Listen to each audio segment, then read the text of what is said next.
सेवा र साथीहरू नमस्कार, स्वागत गर्न चाहन्छु तपाईहरू सम्पूर्णलाई अर्को नयाँ भिडियोमा। साथीहरू सदा झैँ विभिन्न भ्लगहरू, दैनिक गतिविधिहरूको सङ्कलन सहितको भ्लग, जानकारीमूलक कृषिसँग सम्बन्धित कुनै जानकारीमूलक भिडियोहरू बनाउने क्रममा आज पनि एउटा चाहिँ बुङ्गुर पालन सम्बन्धी नै अर्को एउटा जानकारीमूलक भिडियो लिएर उपस्थित भइसकेको छु। साथीहरू स्वीकार दिनुहोला। मेरो च्यानलमा नयाँ हुनुहुन्छ भने मेरो च्यानललाई सब्सक्राइब गर्नुहोला। भिडियोलाई अन्तिमसम्म हेरिसकेपछि लाइक, कमेन्ट र सेयर गरेर सम्पूर्ण साथीभाइमाझ पनि पुर्याउनु होला, किनभने जानकारीमूलक भिडियो जानकारी सबैले लिनुपर्छ।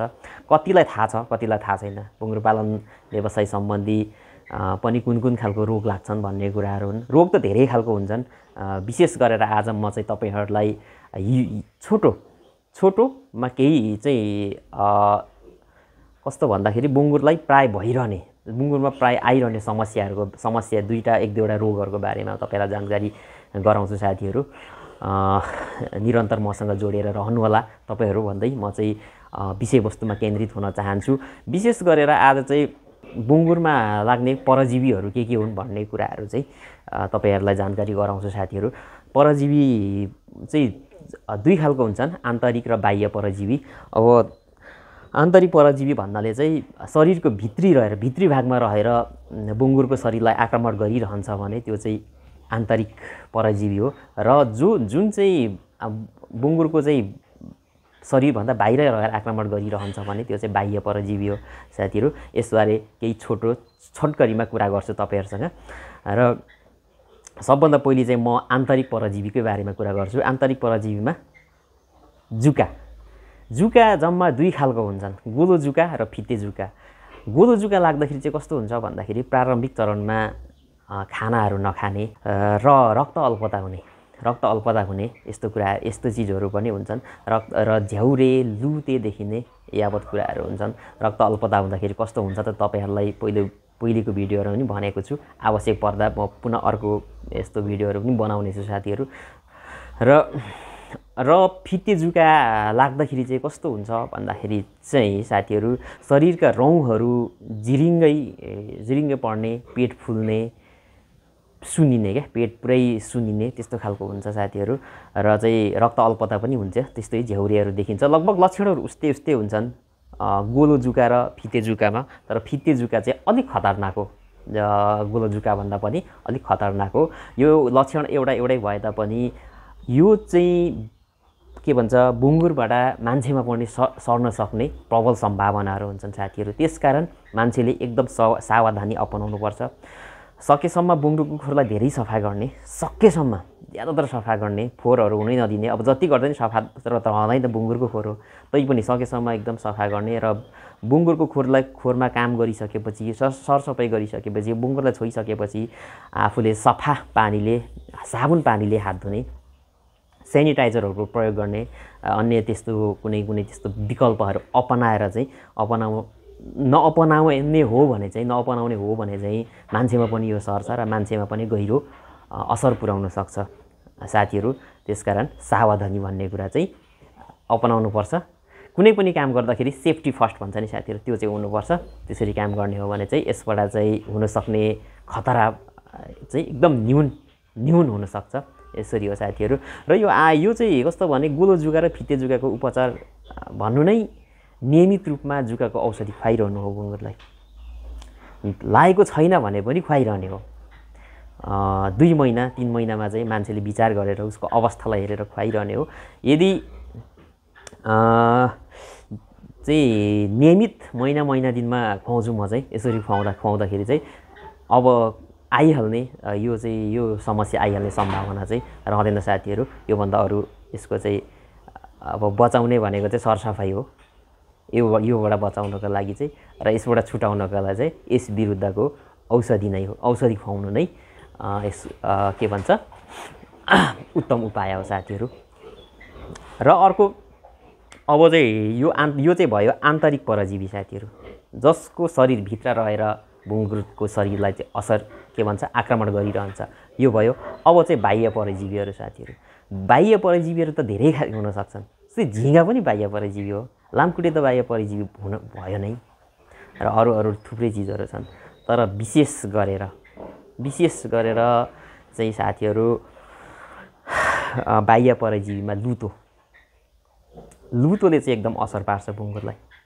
अरूलाई पनि पार्छ, तर म चाहिँ बुङ्गुर पालन सम्बन्धी नै कुरा गर्दैछु।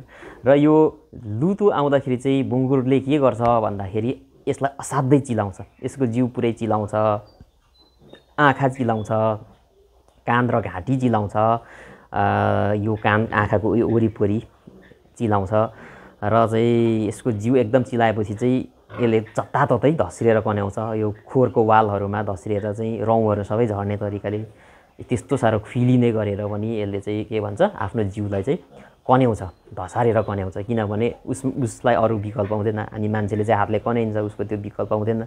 उसको विकल्प भन्नु नै धस्रिनु हो, त्यसरी धस्रिन्छ। र अर्को कुरा चाहिँ यसमा चाहिँ यो शरीरमा गिर्खाहरू आउँछ र चाहिँ छालाहरू चाहिँ कस्तो चरचर फाटेको जस्तो देखिन्छ र चाहिँ शरीर छालाबाट चाहिँ एक प्रकारको पाप्राहरू उक्किएर आउँछ। यो चाहिँ यदि लक्षणहरू देखियो भने चाहिँ यो चाहिँ के भन्छ लुतो हो भन्ने कुरा चाहिँ हामीले बुझ्नुपर्छ। र लुतोको लागि चाहिँ एउटा विशेष गरेर इन्जेक्सन दिन सकिन्छ। यो चाहिँ छाला सम्बन्धी भएकोले गर्दाखेरि के पनि गर्न सकिन्छ भन्दाखेरि चाहिँ योभन्दा अगाडि नै, लाग्नुभन्दा अगाडि नै पराल जस्तो चिजहरू ज्या धेरै समयसम्म ओछ्याउन नदिने, खोरमा भएको धुलोहरू फोहोरहरू छ भने एकदम सफा गर्ने, विशेष गरेर यो गर्मी मौसममा त्यसो गर्नाले यो लुतो आउँदैन। तर आइहाल्यो भने चाहिँ एउटा चाहिँ इन्जेक्सन हुन्छ आइभरमेक्टिन। अब यो आइभरमेक्टिनको बारेमा धेरै चाहिँ म तपाईँहरूलाई व्याख्या विश्लेषण गर्दिनँ साथीहरू। जतिखेर तपाईँलाई आवश्यक पर्छ, हामीलाई आवश्यक पर्छ, त्यतिखेर प्राविधिक कहाँ जाने, प्राविधिकले यो लक्षणहरू बताउने र प्राविधिकले दिइहाल्छ। र कति डोजमा दिने, कुन चाहिँ दिने हो भन्ने कुरा नि प्राविधिकले सल्लाह दिइहाल्छ। त्यो सल्लाह अनुसार हामीले चाहिँ यो चाहिँ बुङ्गुरको छालामा दिने। मैले यो चाहिँ तपाईँहरूलाई पहिले भिडियो पनि बनाएर देखाएको छु, छालामा कसरी दिन्छ भन्ने कुराहरू। छालामा दिने यो इन्जेक्सन चाहिँ एकचोटि दिने, एकचोटिले चाहिँ के भन्छ निको सुधार नआएको खण्डमा चाहिँ अर्को एक हप्ता पछाडि पुनः दोहोऱ्याउने हुने। त्यसो गर्नाले यो चाहिँ निको हुन्छ साथीहरू, राम्रो हुन्छ। र अर्को कुरा चाहिँ के हुन्छ भन्दाखेरि चाहिँ अर्को चाहिँ के हो भन्दा बाह्य परजीवमा अर्को एकदम छिटो प्राय जसो गरेर बुङ्गुरमा आउने समस्या भनेको जुम्राको समस्या हो। जुम्राको समस्यामा पनि यो आइभरमेक्टिन प्रयोग गर्न सकिन्छ। साथै अन्य औषधिहरू पनि हुन्छन्। यसका चाहिँ यो औषधि चाहिँ विशेष गरेर जिउभरि दलिरहनु पर्दैन कि ढाडमा चाहिँ एक दुई थोपा राख्दाखेरि चाहिँ यसको पुरै शरीरमा त्यो फिँजिएर चाहिँ के भन्छ जुम्राहरूलाई चाहिँ त्यहाँबाट झारिदिन्छ। यी यावत यस्तो खालको चाहिँ विकल्पहरू अपनाउनुपर्छ। र जुनसुकै पनि औषधिहरू प्रयोग गर्दाखेरि यो औषधि प्रयोग गरेको कति दिनमा चाहिँ हामीले चाहिँ बुङ्गुर चाहिँ विशेष गरेर पाठापाठी उत्पादन र अर्को चाहिँ कटिङकाहरू हुन्छन्। कटिङ भनेको मासुको लागि, मासु प्रयोजनको लागि। तर मासु प्रयोजनको लागि चाहिँ यो औषधि प्रयोग गरेको कति दिनमा मात्रै मासु खानु उपयुक्त हुन्छ, यो कुरा चाहिँ प्राविधिकलाई सोधेर प्रयोग गरेर हामीले त्यो चाहिँ के भन्छ कति दिन भयो त्यो समय अवधिलाई ख्याल गरेर मात्रै बिक्री वितरण गर्नुपर्छ। यदि त्यसो नगर्ने हो भने चाहिँ उपभोक्ताहरूमा चाहिँ ज्यादा असर पर्न सक्छ। हामी एकजनाको कारणले गर्दाखेरि एउटा सुँगुर बजारमा गएर चाहिँ बिक्री हुँदाखेरि कति उपभोक्ताहरूको स्वास्थ्यमा खेलबाड गरे जस्तो हुन्छ। त्यसकारण यो कुरामा चाहिँ सजग रहनुपर्छ। किनभने यो अरूले त्यसरी खेलबाड गरेको खण्डमा हाम्रो स्वास्थ्यमा असर पर्छ र हामीले चाहिँ त्यसरी गरेको अवस्थामा चाहिँ अरूको स्वास्थ्यमा असर पर्छ। मानवीय क्षति हुनबाट जोगिनका लागि यो सावधानी, यो चाहिँ सजगताहरू अपनाउनु एकदम जरुरी छ साथीहरू। त्यसरी गर्नुपर्छ। र अन्य के भन्छ लामखुट्टे, झिँगाबाट चाहिँ यो पनि के भन्छ बाह्य परजीवी नै भएकोले यसबाट जोगाउनका लागि चाहिँ खोरको वरिपरिको सरसफाइ गर्ने, पानी जम्ने ठाउँहरू त्यति नबनाउने। यदि त्यस्तो अवस्था छ भने पनि नहुने अवस्था छ भने के भन्छ लामखुट्टेलाई भगाउने त्यस्तो खालको विभिन्न औषधिहरू पाउँछ, त्योहरू ल्याउने, लगाउने, छिट्ने र त्यस पछाडि चाहिँ फिनेलहरूको प्रयोगहरू गर्ने। त्यसो गर्नाले पनि अधिक मात्रामा चाहिँ नियन्त्रण हुनसक्छ के भन्छ झिँगा र लामखुट्टेहरू। झिँगा चाहिँ फिनेलले ज्यादातर नियन्त्रण हुन्छ साथीहरू। यसरी गर्न सकिन्छ। र जाँदै म के भन्न चाहन्छु अर्को भने यतिखेर चाहिँ बुङ्गुर पालन व्यवसाय एउटा जोखिममा पुगेको छ। यो समय चाहिँ एकदम जोखिम आइरहेको छ यहाँ। किन भन्दाखेरि चाहिँ स्वाइन फिभर, अफ्रिकन स्वाइन फिभरको हल्ला चारैतिर छ। त्यसकारण बुङ्गुर पाठाको बिक्री, कटिङको बुङ्गुरको बिक्रीमा चाहिँ एकदम ह्रास आएको छ। अहिले त्यति साह्रो सोचे अनुरूप, अपेक्षा अनुरूप बिक्री वितरण भइरहेको अवस्था छैन। बिक्री वितरण भए पनि न्यून मूल्यमा बिक्री वितरण गर्नु परिरहेको छ। त्यसकारण तपाईँ हामी यसबाट एकदम सावधान रहनु आवश्यक छ। किनभने मेरोमा आएपछि तपाईँहरूकोमा आउने हो, तपाईँहरूकोमा समस्या आएपछि मेरोमा आउने हो। त्यसकारण तपाईँ हामी सबै मिलेर यस विरुद्धमा सजग रहनु नै यस विरुद्धमा लड्नु हो, यसको विरुद्धमा लड्नु हो साथीहरू। सजग रहनुको विकल्प अरू छैन।